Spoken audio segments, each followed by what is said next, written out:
ओम नमो भगवते वासुदेवाय। आप सभी का हमारे YouTube चैनल पर हार्दिक स्वागत है। आइए सुने योगिनी एकादशी व्रत की पौराणिक कथा।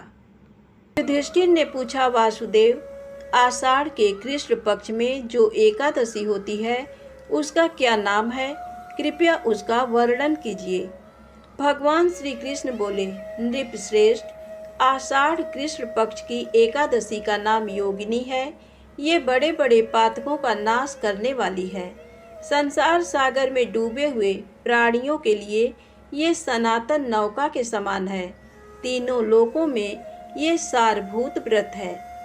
अलकापुरी राधिराज कुबेर रहते हैं। वे सदा भगवान शिव की भक्ति में तत्पर रहने वाले हैं।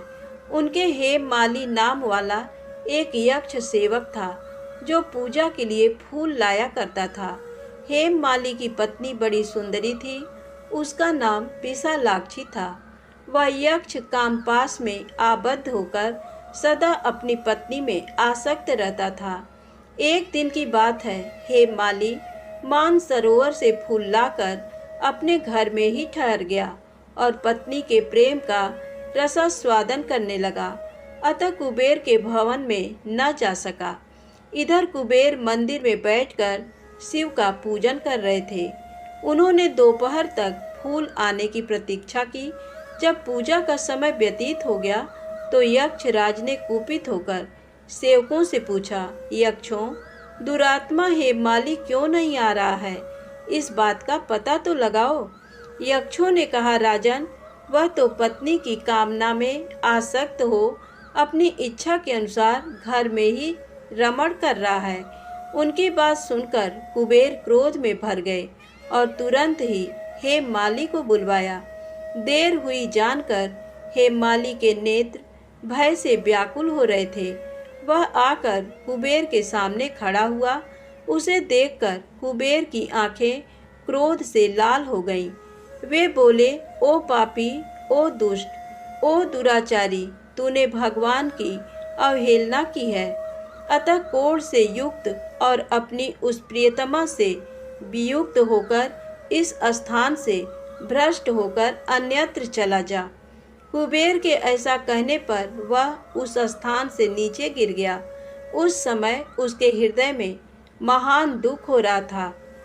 कोढ़ों से सारा शरीर पीड़ित था, परंतु शिव पूजा के प्रभाव से उसकी स्मरण शक्ति लुप्त नहीं होती थी। पातक से दबा होने पर भी वह अपने पूर्व कर्म को याद रखता था। तदनंतर इधर उधर घूमता हुआ वह पर्वतों में श्रेष्ठ मेरुगिरी के शिखर पर गया। वहां उसे तपस्या के पुंज मुनिवर मार्कंडेय जी का दर्शन हुआ। पाप कर्म यक्ष ने दूर से ही मुनि के चरणों में प्रणाम किया।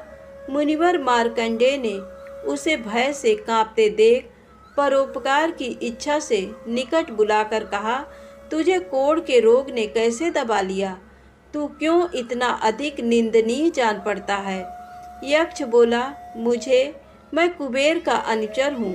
मेरा नाम हेममाली है। मैं प्रतिदिन मानसरोवर से फूल ले आकर शिव पूजा के समय कुबेर को दिया करता था।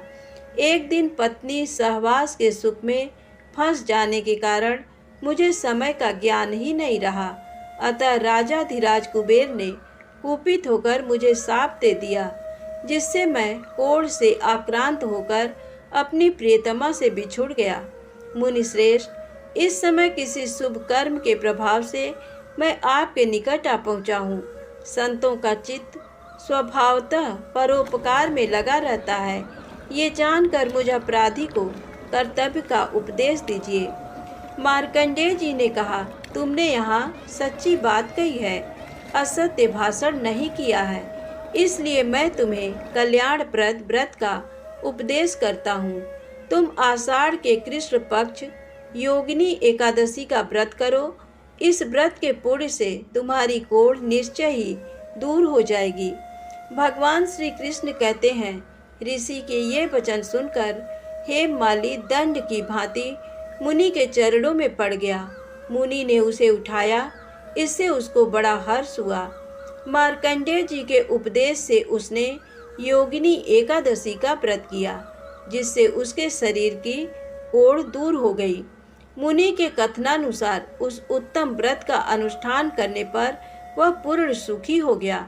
नृपश्रेष्ठ, ये योगिनी का व्रत ऐसा ही बताया गया है, जो 88,000 ब्राह्मणों को भोजन कराता है, उसके समान ही फल उस मनुष्य को भी मिलता है जो योगिनी एकादशी का व्रत करता है। योगिनी महान पाप को शांत करने वाली और महान पुण्य फल देने वाली है।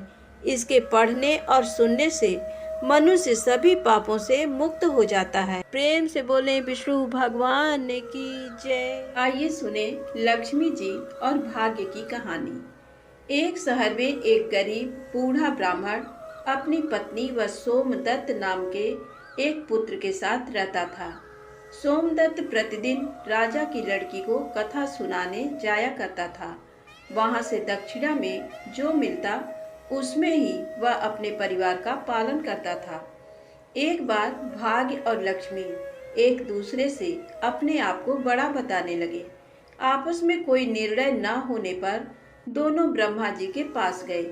ब्रह्मा जी ने खुद बुरा न बनते हुए कहा, मेरे पास इसका उत्तर नहीं है, चलो मैं भी तुम्हारे साथ विष्णु जी के पास चलता हूँ। तीनों ने विष्णु जी के पास पहुंचकर भाग्य और लक्ष्मी में कौन बड़ा है ये प्रश्न किया।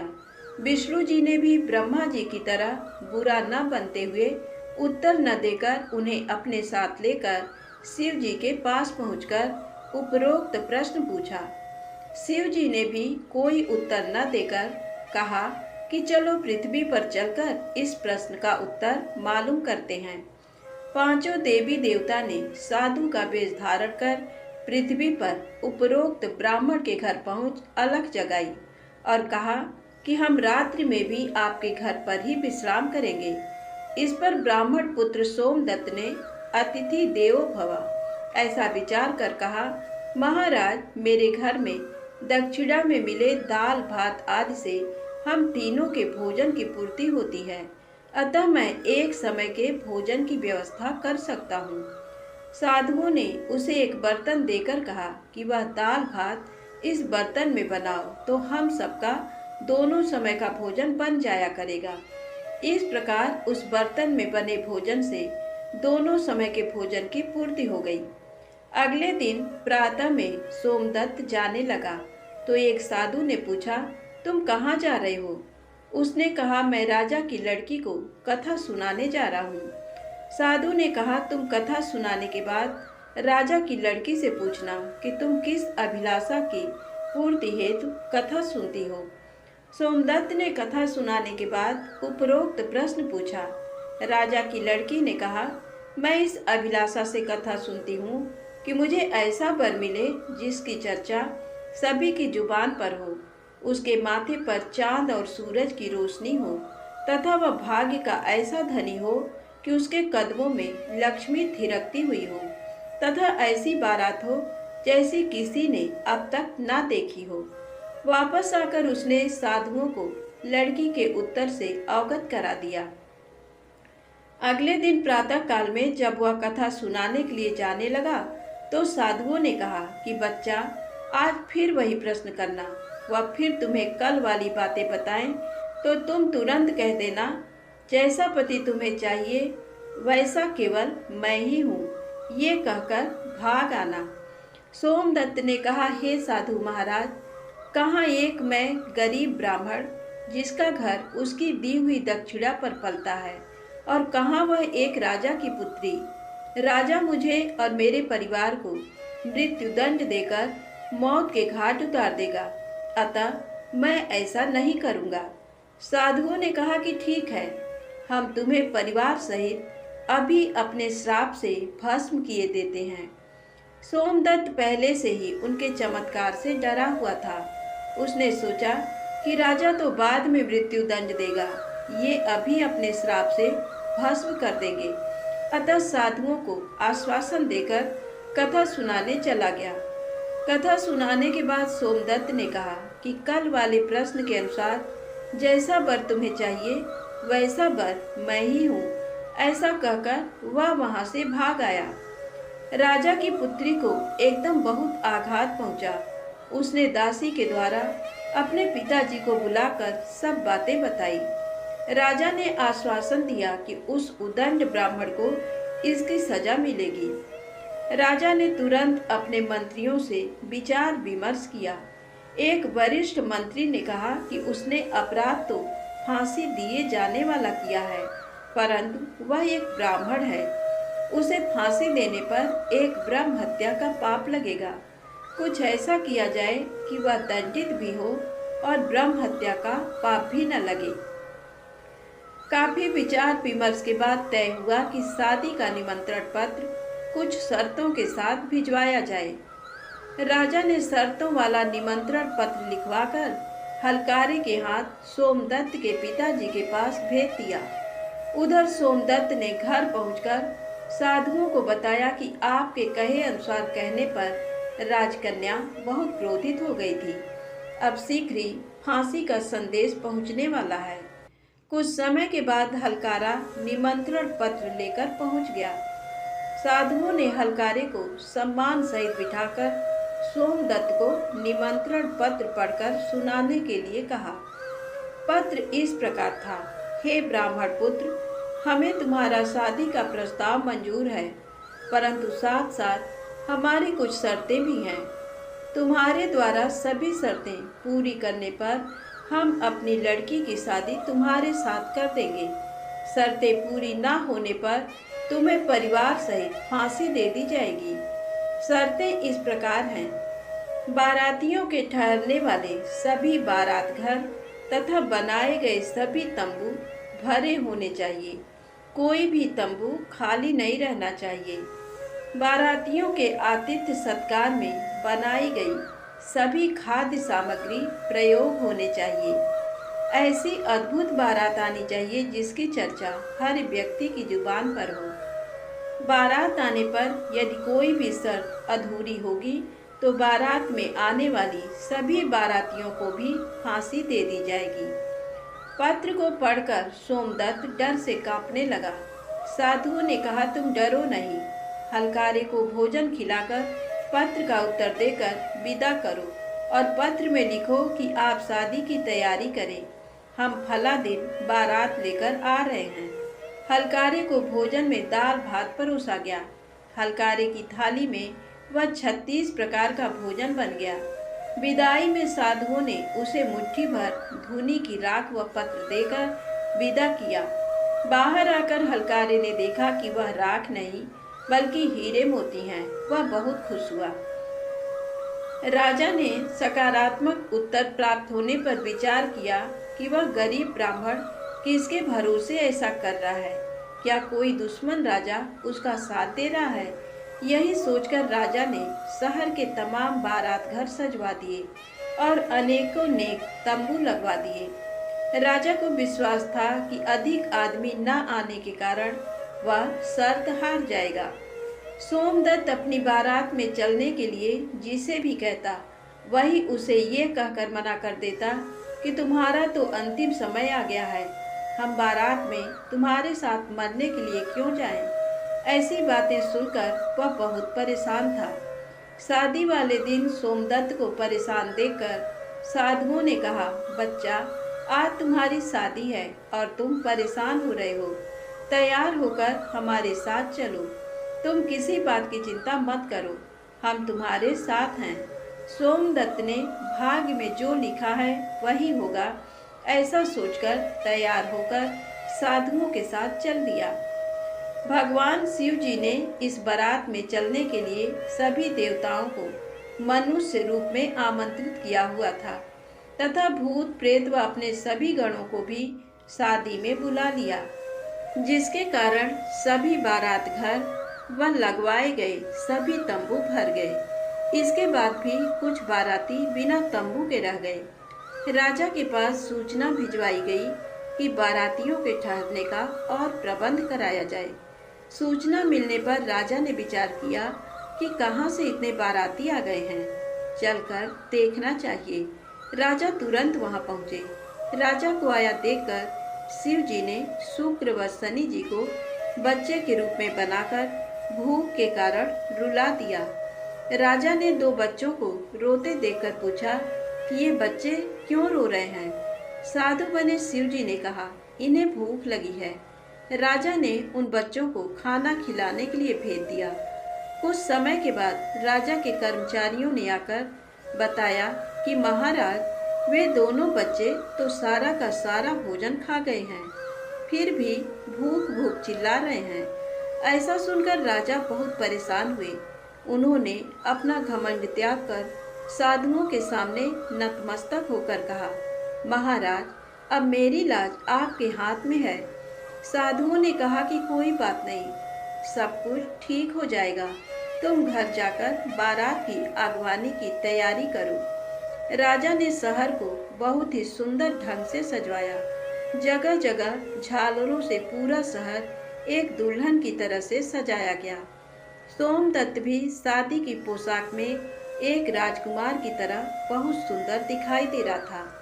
शाम के समय उसे एक सुंदर रथ में बिठाया गया। रथ के आगे अनेक प्रकार के बैंड बाजे, नफीरी वाले, ढोल नगाड़े वाले मधुर तान में झूमते हुए चल रहे थे। दूल्हे के मस्तक पर सेहरे को चांद और सूरज से सजाया गया। बाराती हाथों में नोट लेकर एक दूसरे पर न्यौछावर कर इधर उधर उड़ा रहे थे।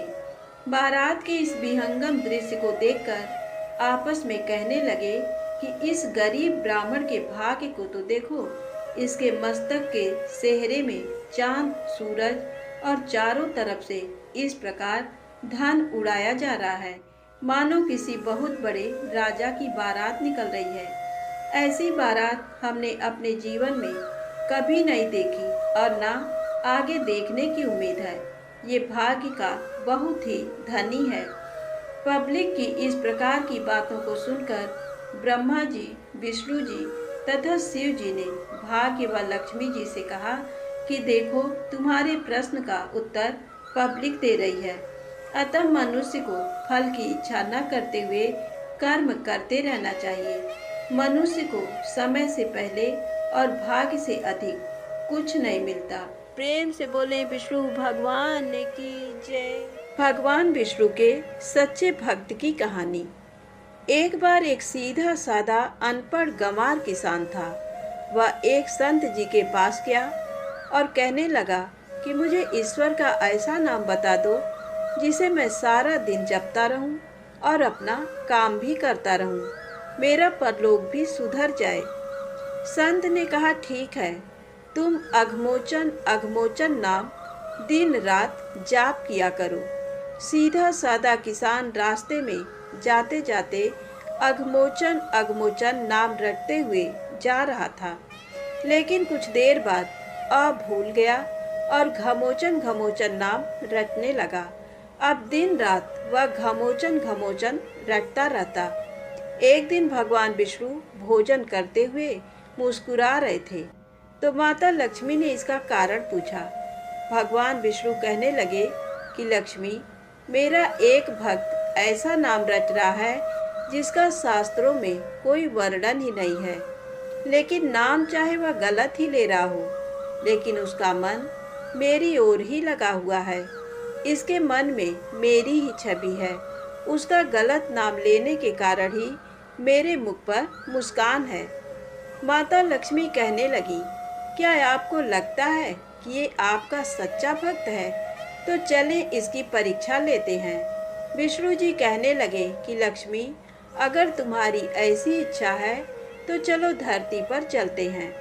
दोनों ने साधारण से स्त्री पुरुष का रूप धारण कर लिया और किसान के खेत के पास पहुंच गए। भगवान विष्णु कहने लगे, लक्ष्मी, परीक्षा तुमने लेनी है, इसलिए तुम किसान के पास जाओ। किसान के खेत के पास कुछ गड्ढे बने हुए थे, तो विष्णु जी कहने लगे कि मैं उसमें जाकर छिप जाता हूँ, तुम जाकर उस किसान की परीक्षा ले लो। माता लक्ष्मी उस किसान के पास गईं और बार बार उससे पूछने लगी कि किसका नाम जप रहे हो। किसान था तो थोड़ा मुंहफट, लेकिन फिर भी चुप रहा कि मेरे ध्यान में किसी प्रकार का कोई विघ्न ना पड़ जाए। वह घमोचन घमोचन नाम रटता रहा। लक्ष्मी जी ने पूछना बंद नहीं किया, पूछती रही, किसका नाम जप रहे हो? किसान खींचकर कहने लगा, तेरे भरतार का नाम जप रहा हूँ। लक्ष्मी जी सोचती हैं, शायद किसान मुझे पहचान लिया है। लक्ष्मी जी फिर से पूछती हैं, अगर मेरे भरतार का नाम जप रहे हो तो कहाँ है मेरा भरतार? किसान और गुस्से से बोला, यहीं होगा, किसी गड्ढे में, जाओ ढूंढ लो। महालक्ष्मी ने विष्णु भगवान को पुकारा कि प्रभु बाहर आ जाओ, ये तो सचमुच आपका सच्चा भक्त है। इसने तो मुझे भी पहचान लिया और आपके बारे में भी सब कुछ जानता है। भगवान विष्णु और माता लक्ष्मी ने उसे साक्षात अपने दिव्य रूप के दर्शन दिए। कहने का भाव ये है कि भगवान तो भाव के भूखे हैं। निश्चल भाव और सच्चे मन से भगवान को जपते हैं तो वो ऐसे भक्तों से जल्द प्रसन्न हो जाते हैं। प्रेम से बोलें विष्णु भगवान की जय हो। आइए सुने गणेश जी की कहानी। एक बुढ़िया माई थी, मिट्टी के गणेश जी की पूजा करती थी। रोज बनाए रोज गल जाएं। एक सेठ का मकान बन रहा था। वो बोली, पत्थर का गणेश बना दो। मिस्त्री बोले, जितने में हम तेरा पत्थर का गणेश गढ़ेंगे उतने में अपनी दीवार न चीनेंगे। बुढ़िया बोली, राम करे तुम्हारी दीवार टेढ़ी हो जाए। अब उनकी दीवार टेढ़ी हो गई। वो चीने और ढादे में, चीने और ढादे में, इस तरह करते करते शाम हो गई। शाम को सेठ आया। उसने कहा, आज कुछ भी नहीं किया। वो कहने लगे, एक बुढ़िया आई थी। वो कह रही थी, मेरा पत्थर का गणेश गढ़ दो। हमने नहीं गढ़ा तो उसने कहा तुम्हारी दीवार टेढ़ी हो जाए। तब से दीवार सीधी नहीं बन रही है। बनाते हैं और ढा देते हैं। सेठ ने बुढ़िया को बुलवाई। सेठ ने कहा, हम तेरा सोने का गणेश गढ़ देंगे, हमारी दीवार सीधी कर दो। सेठ ने बुढ़िया को सोने का गणेश गढ़ा दिया। सेठ की दीवार सीधी हो गई। जैसे सेठ की दीवार सीधी की वैसी सबकी करना। प्रेम से बोलो गणेश जी महाराज की जय हो। लपसी और तपसी की कहानी। एक लपसी था, एक तपसी था। तपसी हमेशा भगवान की तपस्या में लीन रहता था। लपसी रोजाना 1.25 सेर की लपसी बनाकर भगवान का भोग लगाकर जीम लेता था। एक दिन दोनों लड़ने लगे। तपसी बोला, मैं रोज भगवान की तपस्या करता हूँ, इसलिए मैं बड़ा हूँ। लपसी बोला, मैं रोज भगवान को 1.25 सेर लपसी का भोग लगाता हूँ, इसलिए मैं बड़ा हूँ। नारद जी वहाँ से गुजर रहे थे। दोनों को लड़ता देखकर उनसे पूछा कि तुम क्यों लड़ रहे हो। तपसी ने खुद के बड़ा होने का कारण बताया और लपसी ने अपना कारण बताया। नारद जी बोले, तुम्हारा फैसला मैं कर दूंगा। दूसरे दिन लपसी और तपसी नहाकर अपनी रोज की भक्ति करने आए तो नारद जी ने छुपकर 1.25 करोड़ की एक एक अंगूठी उन दोनों के आगे रख दी। तपसी की नज़र जब अंगूठी पर पड़ी तो उसने चुपचाप अंगूठी उठाकर अपने नीचे दबा ली। लपसी की नज़र अंगूठी पर पड़ी लेकिन उसने ध्यान नहीं दिया। भगवान को भोग लगाकर लपसी खाने लगा। नारद जी सामने आए तो दोनों ने पूछा कि कौन बड़ा। तो नारद जी ने तपसी से खड़ा होने को कहा। वो खड़ा हुआ तो उसके नीचे दबी अंगूठी दिखाई पड़ी। नारद जी ने तपसी से कहा, तपस्या करने के बाद भी तुम्हारी चोरी करने की आदत नहीं गई, इसलिए लपसी बड़ा है और तुम्हें तुम्हारी तपस्या का कोई फल भी नहीं मिलेगा। तपसी शर्मिंदा होकर माफी मांगने लगा। उसने नारद जी से पूछा, मेरी तपस्या का फल कैसे मिलेगा। नारद जी ने कहा, यदि कोई गाय और कुत्ते की रोटी नहीं बनाएगा तो फल तुझे मिलेगा। यदि कोई ब्राह्मण को भोजन करवाकर दक्षिणा नहीं देगा तो फल तुझे मिलेगा। यदि कोई साड़ी के साथ ब्लाउज नहीं देखा तो फल तुझे मिलेगा। यदि कोई दिए से दिया जलाएगा तो फल तुझे मिलेगा। यदि कोई सारी कहानी सुने लेकिन तुम्हारी कहानी नहीं सुने तो फल तुझे मिलेगा। उसी दिन से हर व्रत कथा कहानी के साथ लपसी तपसी की कहानी भी सुनी और कही जाती है। धन्यवाद दोस्तों। वीडियो पसंद आए तो कृपया मेरे चैनल को लाइक सब्सक्राइब अवश्य करें। प्रेम से बोलें विष्णु भगवान की जय हो, लक्ष्मी माता की जय हो, गणेश जी महाराज की जय हो।